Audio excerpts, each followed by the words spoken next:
এটা হচ্ছে মধুমিতা সিনেমা হলের আজকের সকালের দৃশ্য। দেখতেই পাচ্ছ গেট ভাঙচুর হচ্ছে। অ্যাকচুয়ালি ব্যাপারটা কি হয়েছে, আজকে 12টার সময় মধুমিতা সিনেমা হল শোটা রেখেছিল তাণ্ডবে, সেটা ক্যান্সেল করেছে। ফলে বাইরে যারা দাঁড়িয়ে ছিল তারা বৃষ্টিতে ভিজে যাচ্ছে, বৃষ্টি হয়েছে, তারা বাধ্য হয়ে তালা ভাঙছে। দেখো দৃশ্যটা দেখো, মেগাস্টারের জন্য তারা তালাও ভাঙছে। ভাই সিনেমা তারা দেখেই ছাড়বে, কিন্তু তাদের অনেকক্ষণ অপেক্ষা করতে হবে। দেখো সত্যি এখানে ওদের কোথায় দোষ, ওরা তো তালা ভাঙবেই না। বাইরে ওরা টাইম অনুযায়ী এসছে, 12টার সময় এসছে, দিয়ে শো ক্যান্সেল করে দিচ্ছে মধুমিতা সিনেমা হল। এই দেখো তালা ভেঙে দিচ্ছে, পুরো এবার ঢোকাঢুকি করছে, তালা ভেঙে দিচ্ছে। এই দেখো ঝড়ের গতিতে ঢুকছে, ঝড়ের গতিতে।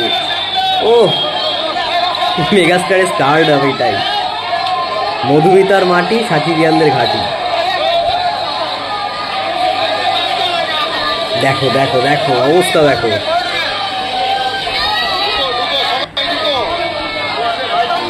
ঢোকো ঢোকো, তালা ভেঙে দিয়েছে। মধুমিতা সকালবেলা শোটা ক্যান্সেল হয়েছে, 2-3টের সময় শোটা রাখছে, যেটা এখন চলছে অলরেডি, ঠিক আছে, অনগোয়িং। সকাল 12টার শোটা ক্যান্সেল করেছে, তার জন্য তার তালা ভেঙে একদম সিনেমা হলের ভেতরে ঢুকে আছে। প্রবেশ করলো সাকিবিয়ানরা মধুমিতার।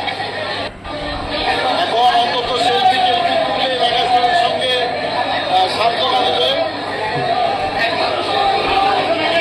তালা ভেঙে, ও এই প্রথমবার মধুমিতা সিনেমা হলে তালা ভেঙে সাকিবিয়ানরা ভেতরে ঢুকলো। এই ক্যাজরা লেগেছে, ক্যাজরা লেগেছে, কে তালা ভেঙে ঢুকেছে? এই রে হলের কর্তৃপক্ষ এখানে ক্যাজরা লাগিয়ে দিয়েছে, কে তালা ভেঙে ঢুকেছে। যাই হোক এটাই ছিল।